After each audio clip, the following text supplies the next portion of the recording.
Hello, I'm Karina. and I'm Jamie.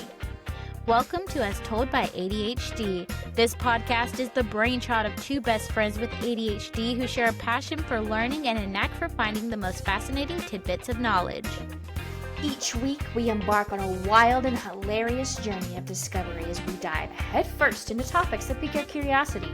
From dark folklore to bizarre statistics, cultural ceremonies to famous dead people, we're here to entertain, educate, and tickle your funny bone.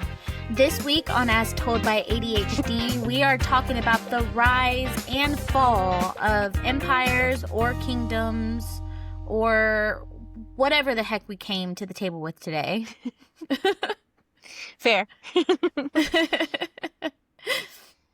I don't know about you, but I had a lot of fun researching this one. I had a lot of fun. When I first looked into kingdoms, I was just like, this is going to require so much research, I think, because there's a lot of intricacies that can be pointed out. But then I took myself out of that mindset and I was like, if I was sitting there watching a video, what information would be important? What would not be important? Then I had a lot of fun. I had a lot of trouble writing down everything again because that's what I tend to do because I'm like, everything's important. But I did take some stuff out, but it's still a lot of notes. Which means Part two. part two. But this one is a part one. So welcome. Welcome. Okay, evens or odds? Odds. It's even. You're kidding. You're kidding. I'm not kidding. She's just never going to go first anymore. We had that one time. And that was it. Anyway. Take it away. So, researching this one, it genuinely felt like I was watching / reading a Shakespeare story. Like, there was ups, there was downs, there was betrayals, there's tragedies, there was all of it. There's betrayals, there were tragedy. Tragedies. I love a good tragedy. I can't with you. I love a good tragedy. Okay. Well, I feel like when you're like studying the rise and falls of empires and kingdoms, you're gonna find tragedy because clearly something happened where this empire or this kingdom is no longer around. You know what I mean? So, let me take you to Mesoamerica. Mesoamerica was a historical and cultural region spanning southern Mexico and northern Central America. I did not think that was where you were going. Where did you think I was going to go? I did not. Well, okay, so a little bit of preface for the audience. We were like in the call and she was trying to like figure out how to say like names and stuff like that, so we just weren't struggling the whole time. And the language that she was saying sounded more like Nordic continental area. And when she said Mexico, Central America, that's not where the language sounds like it's from. Well, that's probably because I'm white. Also, this language isn't Spanish. So that's what I'm going to be talking about today, like how Spanish integrated with Central and America and like south of Mexico, right? So this is the story of the rise and fall of the Aztec Empire. Oh. Yeah. What do you know about the Aztec Empire?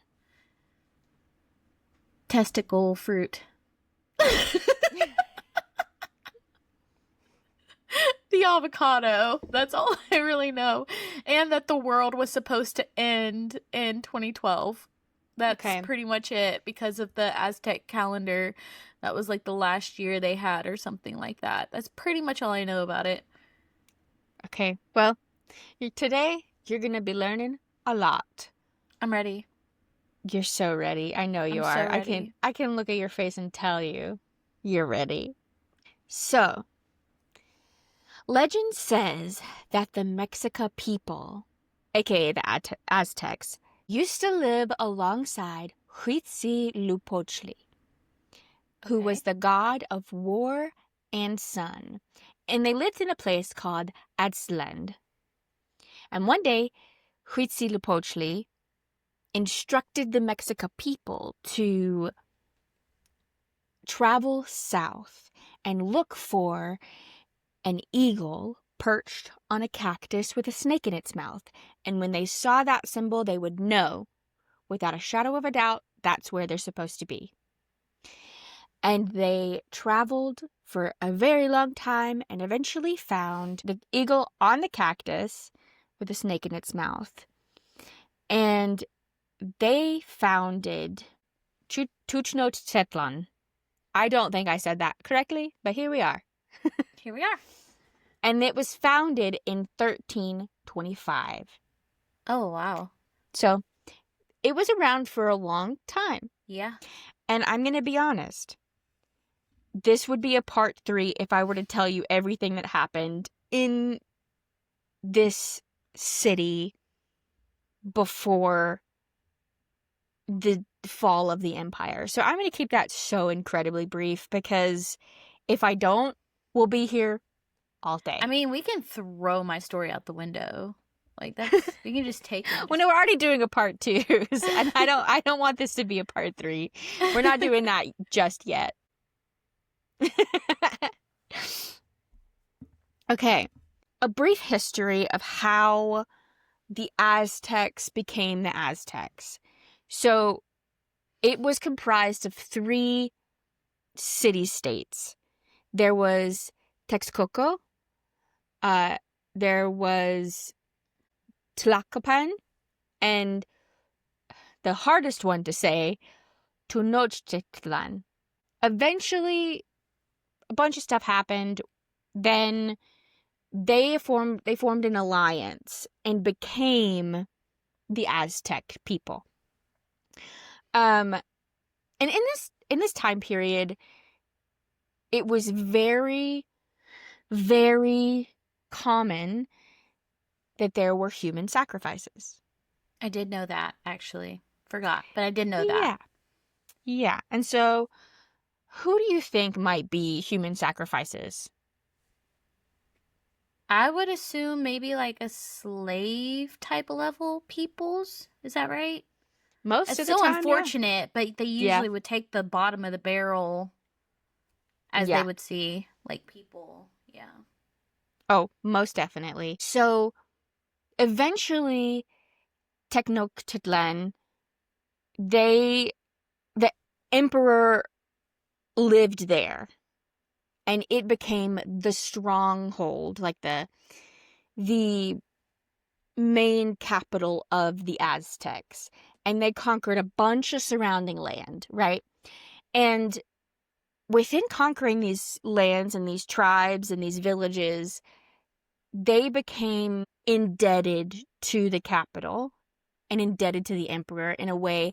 So they would have to give artifacts, they would have to give treasures, gold. Like prized possession type things? Yeah. Okay. So they would have to do all of that. And they would have to give some of their people for sacrifice. And obviously that's going to cause some disdain. Yeah. I mean, I'd be pretty upset if I got conquered and then they're taking my cousin to be murdered. On a table for everybody to see. Yeah. So that's kind of the foundation of how we got to where we are now.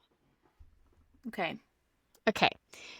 And now I'm going to start our story, our real story of the fall of the Aztec Empire, with a young Aztec woman named La Malinche. Have you heard this name before? I have not. Okay. Sounds like milk in Spanish. it's not. She's not milk. She's definitely not milk. So, she was a young Aztec woman that was born in the 1500s. And she lived on like a coastal village. And her father was actually the chieftain, which I had to do research because I was like, I don't know what a chieftain is. Apparently, it was kind of like a mayor of some kind. Okay. And he like he was like the primary decision maker. He allotted land to different families. And like he basically was like the chief, really. So Okay. it was kind of difficult to understand because it was so different from what I understand like a tribe would have, but it was pretty similar to Okay. like a mayor, kind of. Okay. So she was the daughter of this chieftain, and unfortunately, he died when she was kind of young, like maybe a teen. And her mother ended up remarrying this man, and they had their own son.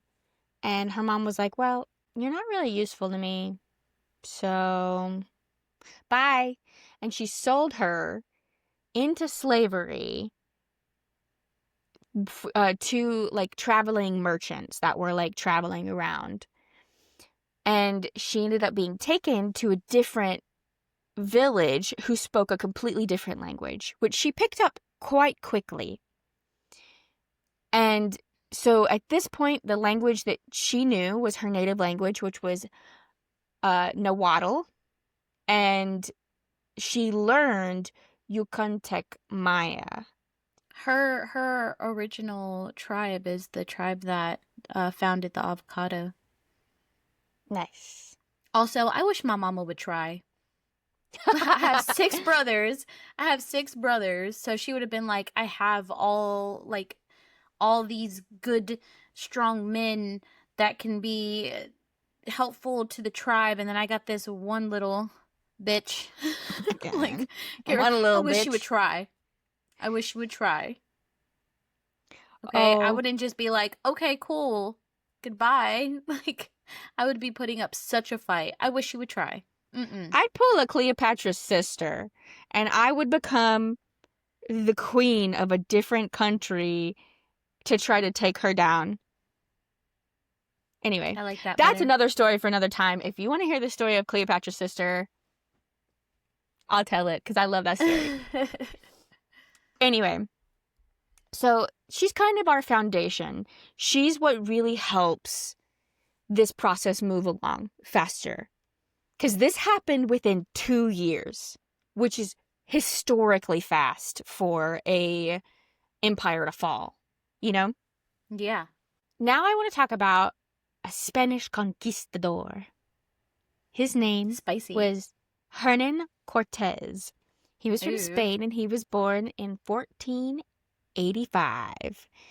And at the age of 19, he decided, I'm going to travel to Hispaniola, which is now known as the island that has Dominican Republic and Haiti. Okay. So he goes to Hispaniola, which was the first settlement, the first Spanish settlement at the time. And so he just goes and bebops around for about 6 years. And then he joins an expedition to go conquer Cuba. And they conquer Cuba. And then one of his people become the governor of that town. Town? I don't know if it was a town. I don't know. He becomes the governor. And then Hernan's is like, okay, there's like a big old island over there, but it's not really an island. It's kind of like a mainland. And we haven't even touched it. So I think we should go. And then the governor's like, absolutely not. And he's like, okay, but I want to go anyway. And then the governor's like, I forbid you. You cannot go. And he's like, bet. So then he Opposition to authority. so then he takes 11 ships, 600 men, and 16 horses to the mainland. You look surprised.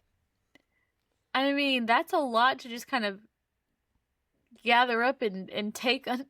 I know. How did he get away with it is what I'm wondering. He pulled a Oh, he Captain Jack doesn't. Sparrow. Oh, you just gotta wait. Because Okay. it gets wild. Okay. So he lands on the shore and he ends up finding a Mayan people who had captured a shipwrecked Spaniard. And that shipwrecked Spaniard had learned the Mayan language and could speak fluently and be the translator between both. And Hernán Cortés was so charming and everybody liked him. And he was able to be like, hey, you want to be friends? And they were like, yeah, we could be friends. And not only could they be friends, they gifted him and his men 20 women. Yeah. I mean, obviously they just kind of threw them away. So I mean, I guess that's not too surprising. They used that women as a trading tool. Yeah. And so it was 20 women slaves as a peace offering. Now, guess who was one of the slaves? Our girl Milk. La Malinche. La Malinche. So, he immediately saw her value because he's like, you not only speak 2 languages, but you're picking up on Spanish real fast. So she quickly learned Spanish and became fluent in 3 languages. That's amazing. Right? So she was incredibly smart. And he was like, if you help me translate with people that we come in contact with, I will grant you your freedom. And she's like, yeah. Duh. Why would I not? Yeah, obviously. And they started to get really, really close. Like, yeah. That's a later thing. So they start to get really, really close. And he ends up giving her the name Doña Marina. And which is kind of like lady, like being dubbed like, a lord and lady in Europe. So she is kind of dubbed a lady by this high-ranking Spaniard. And she starts to kind of tell him like, okay, there's this capital and there not really anybody likes him. So it's kind of like crazy. So like you should go.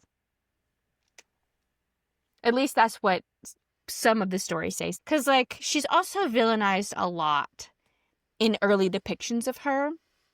Because the Aztec and Mayan people see her as almost someone who sells out her people to the Spaniard. But her people sold her around. Exactly. Like, she had no loyalty to them. I wouldn't. I sure would not have any loyalty to anybody who tries to sell me to anyone. Yeah, no. That's just me. No. Later on, like in history, they end up being like, okay, she did what she had to do to survive. And like, we can't fault her for that. And she was literally just a translator. Like, that's all. Yeah. But she was demonized for a very long time. And even now, there are still people who use her name as an insult, as like calling someone a traitor, basically, which is really sad. But another story for another day. So let's talk about Moctezuma, who was the Aztec Emperor at this time. He was born mid to late 1460s, but like the exact year is pretty debated, and people have said he was born anywhere between mid 1460 to late 1480. So we don't really know exactly his age. And he apparently didn't treat his people too well, which, I mean, hey. Sounds like a good catalyst for a fall to me. Yup. So then he was like, okay, I want you to give me all, like, a portion of your crops. I want your artifacts. And I want your people. So I can kill them in my festivals. Woo! Oh my god. Which, this had been going on for a long time. So, like, I want to fault him, right? Right. But at the same time, if that's all you've ever known, how much... Like, I feel like this is, like, a whole moral question. Like, I don't know if I could ever be, like, think that way. But at the same Right. time, I'm like, okay, if I was in this position, would I think the same way? Like, if traditions are upheld centuries, and then I come along and break those, is it going to cause more disdain? Or is it going to continue to feed into their... You know, like, it's just it's like an interesting place, an interesting moral dilemma, in my opinion. So, at this point, he had already heard little whispers of Hernán and his other conquistadors coming to shore, right? Right. And he's, like, sending gifts, and he's like, hey, here's a little gift, you can have it. Kind of like a peace offering. But he's also, like, kind of being like, okay, stay there. Don't come here, please. You can stay. Oh, okay. Yeah. Yeah. Okay, I get it. All these gifts just made Hernán want to go even more. Because, like, he's getting all these gold things, and he's like, I gotta have it. I just gotta so he just have wants it. it all. Yeah. Yeah. And he's like, okay, it's time to act. You know what this crazy motherfucker does? Please tell me. He burns down all of his ships, and he's like, we're not turning back. Yep. He's like, absolutely not. You're all coming with me. You can't go back. We're gonna go take over the capital. Okay, like, I get that. Right? If that was, like... But, like, not even one? Like, how are you supposed to trade? How are you supposed to, like... Well, I think he thought this would take a lot longer than it did. Just from what I could tell. And I think he assumed that once he took over, he could get people to build boats again. Okay. So, like, that could be a possibility. Also, like, I think part of it might have been he didn't want to chicken out himself. So he was like, okay.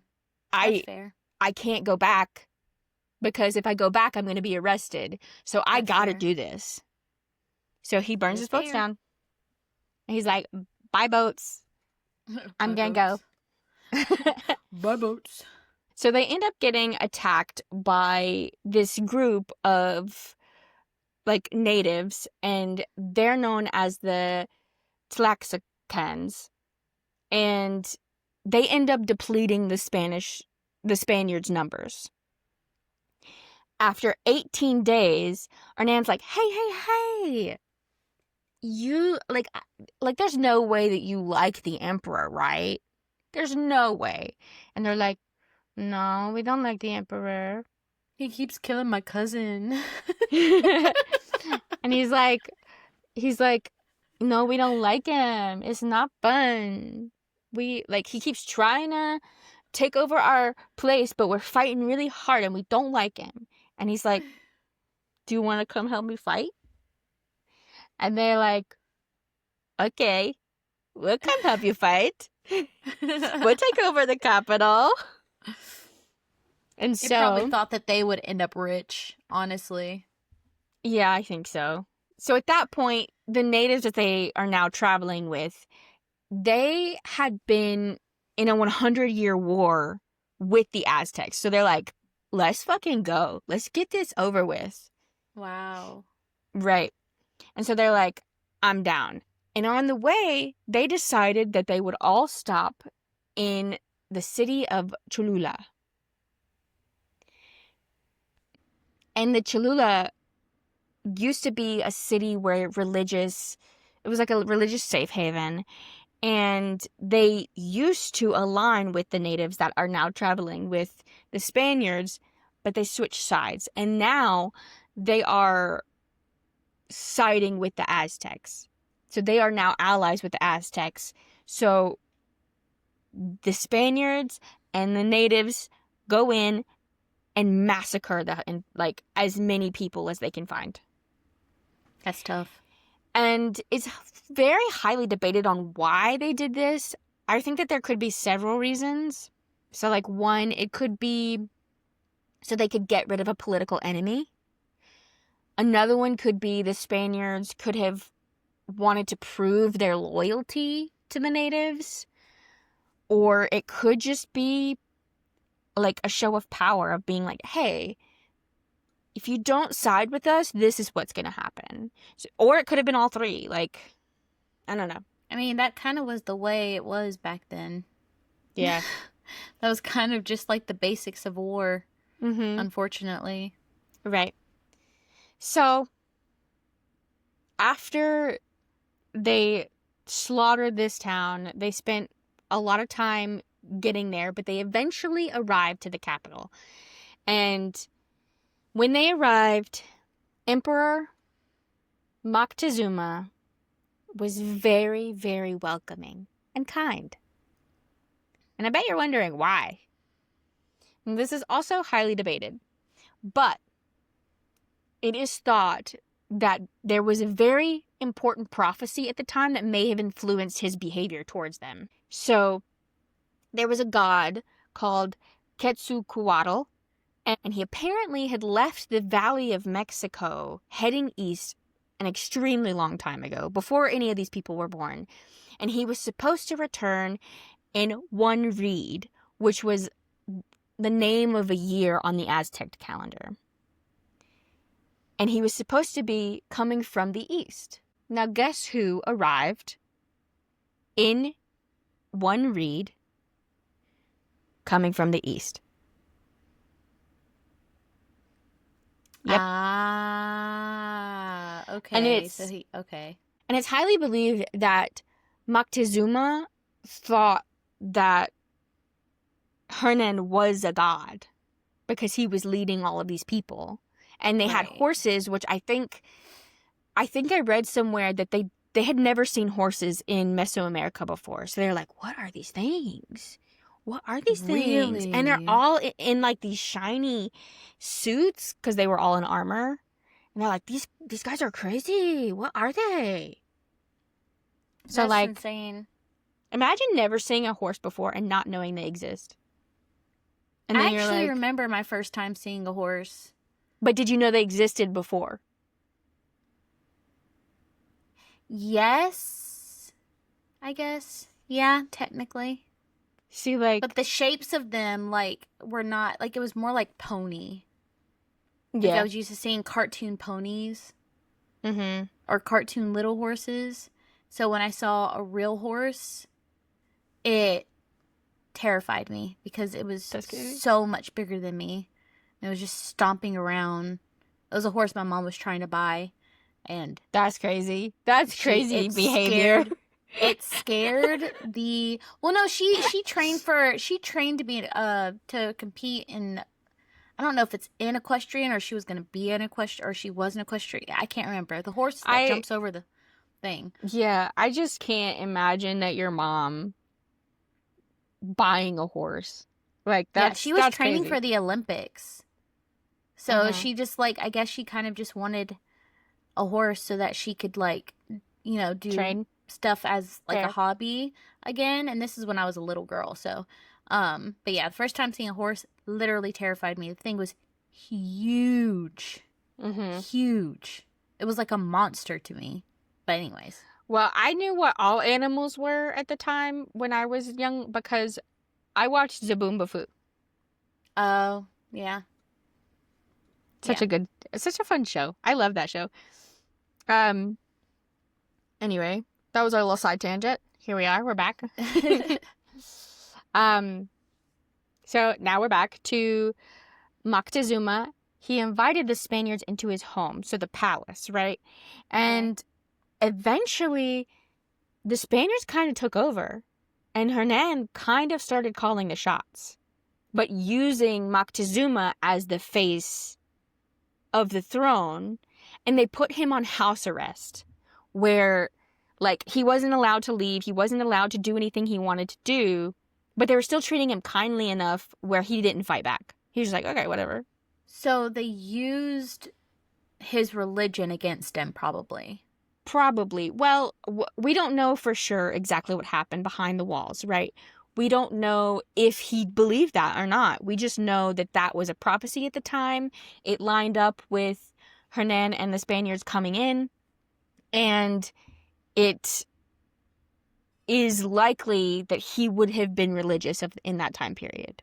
Okay. So putting all those pieces together, that's why they believe this happened. It's speculation, obviously, but like, that's what people think.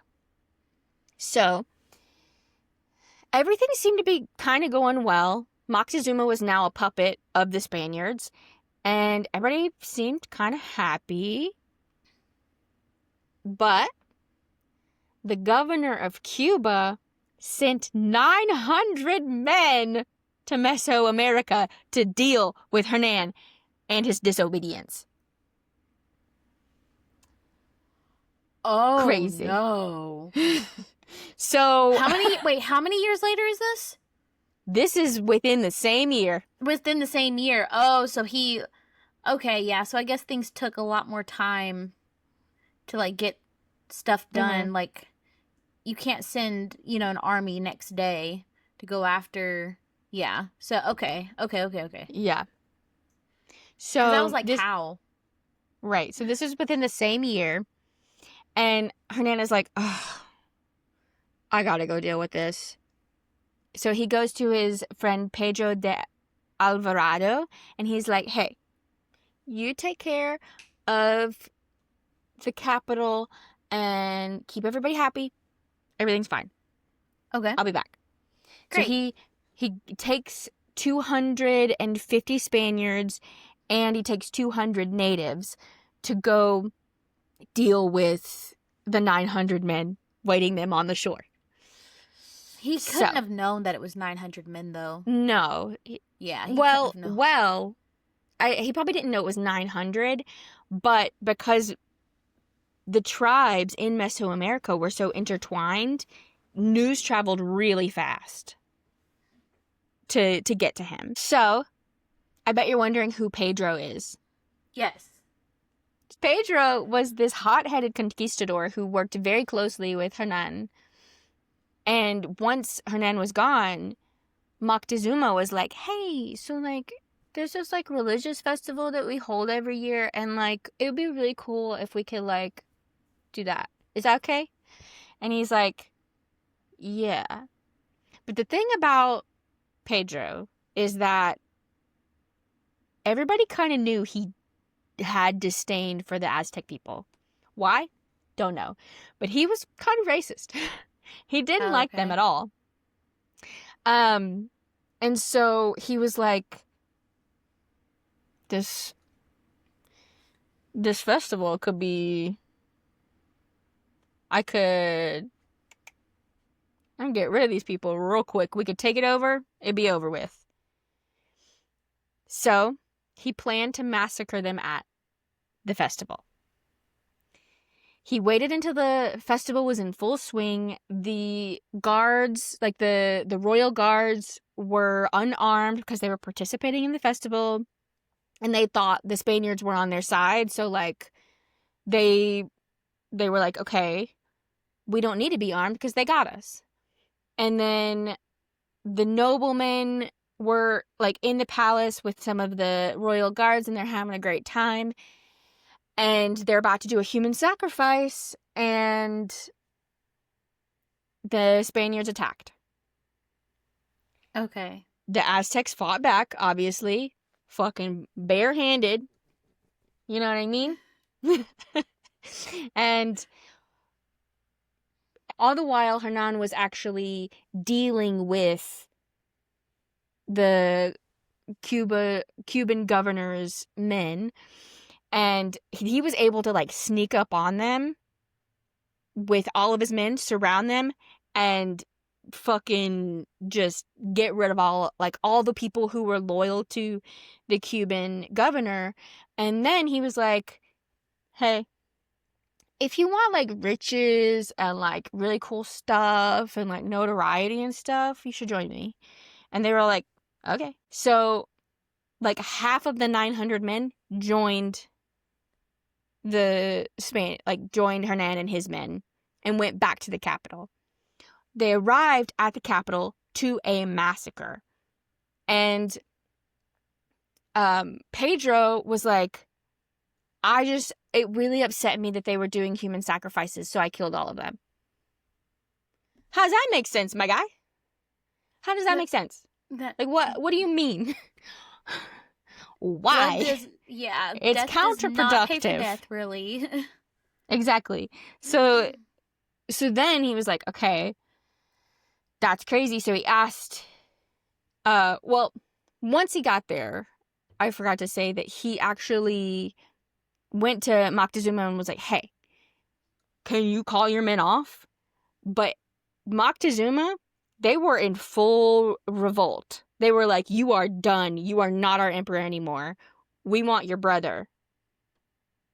Like, your brother is now the emperor. You're out. So the Spaniards said, we just wanted to stop the human sacrifices. Sorry. And then the noblemen that were there were like, they just attacked us out of nowhere because they wanted our jewels. So, like, truth is probably somewhere in the middle. But what can you do, you know? Yeah. So then his Moctezuma's brother ended up taking control, but the Spaniards had the palace and they had it on lockdown. And they were like, okay, what do we do? How do we get out of this? So Hernan and his men got as much gold as possible and tried to sneak out. In the middle of the night, by the cover of a very dense and heavy rain. They got caught. He was like, I'll just, like, take some jewels and dip. Right. I'll get out of here. They ended up getting spotted. Of course. And more fighting ensued. And eventually he ended up retreating. And lots of stuff happened. It's literally so much stuff happened. But they made it to the other side of this giant lake. And once on the other side of the lake, they kind of stopped and they were like, okay, let's rest for a minute and then we're going to keep moving. But the Aztecs came around the lake and tried to surprise them. But due to the fact that Hernan and his men were tactically more knowledgeable than the Aztecs, like the Aztecs were just like, we're going to slaughter. But the Spaniards were like, no, we got to take out this guy and then we're going for that guy and then they'll disperse, which is what happened. Right. So they end up killing like the leaders of the warriors at the time and they retreat back to the natives' city that they're aligned with. Okay. And they rest there for almost a year. They sit there and they're like, okay, we gotta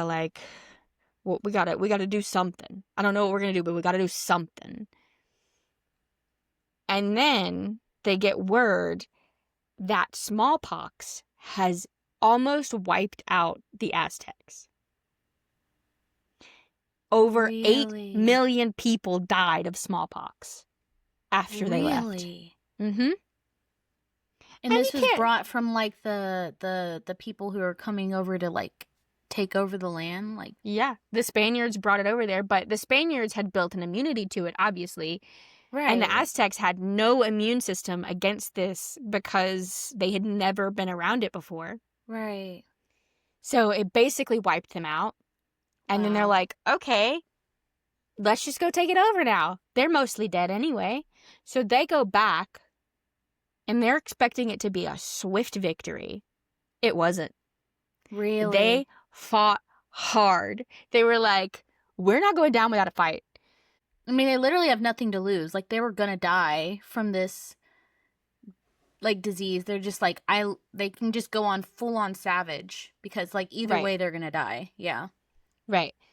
And so then Hernán was like, okay, well, if you're going to fight back, we're cutting off your water supply. So they cut off their water supply. Wow. And then a month later, without water, somehow they miraculously were still fighting, and they would not surrender. So Hernán was like, you know what? We're just going in there. So they barge in, and they're like, we're taking this shit over. But they fought back, and they ended up capturing Hernán. And then they were like, okay, well, we got to retreat, but we can't retreat without our, like, leader. So the Spaniards rush in and rescue him, get the fuck out of there.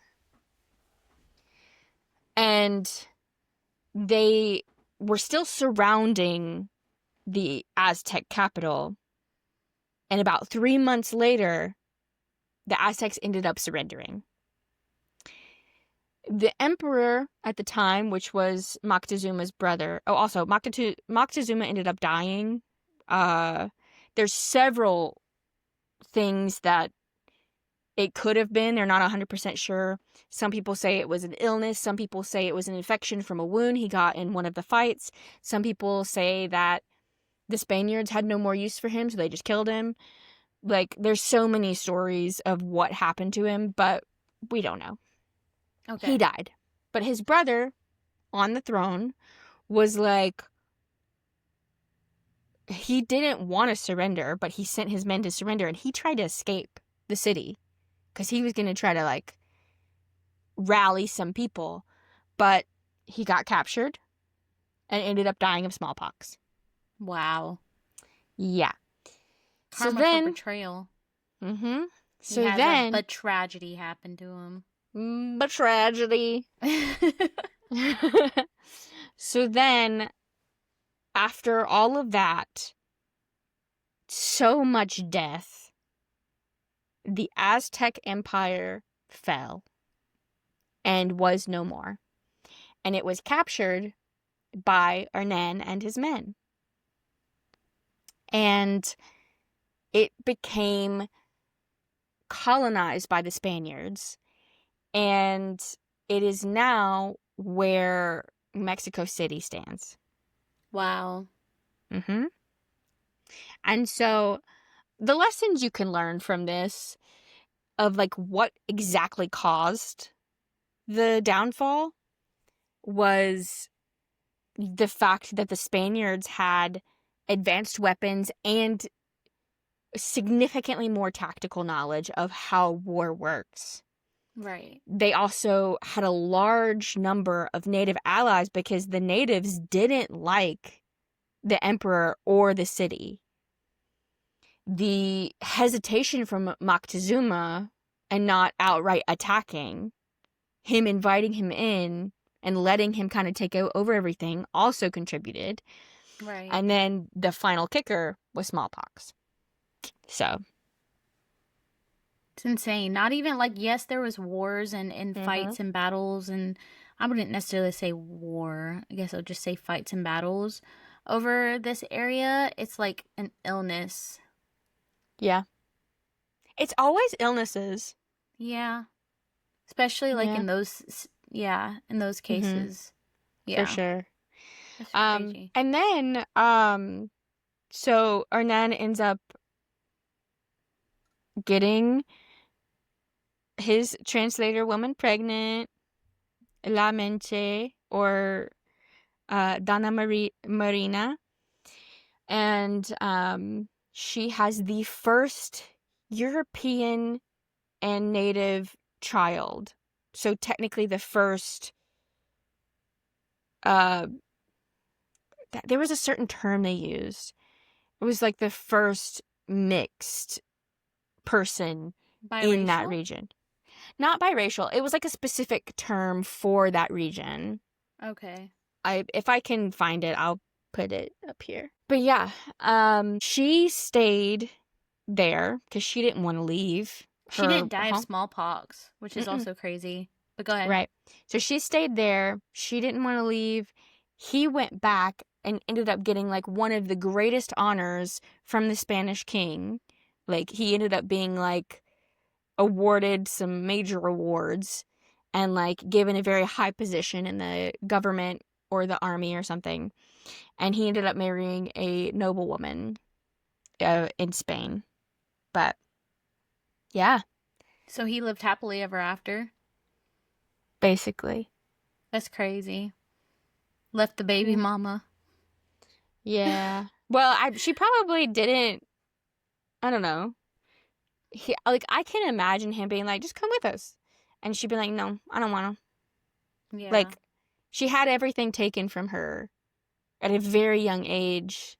And so, like, I wouldn't want to leave either if I had finally I finally got my freedom and I finally felt like I could live in a way that was for me and not for other people, you know? Yeah. And if I was in her position, I would make the same choice because I wouldn't want to go to a country where I didn't know anybody.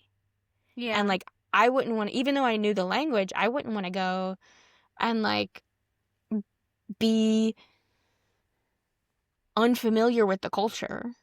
Yeah. Like, I just that want to makes stay sense. and like live the life that I was meant to live in the beginning. So, I get it. But yeah. That's crazy. What do you think of my That's story?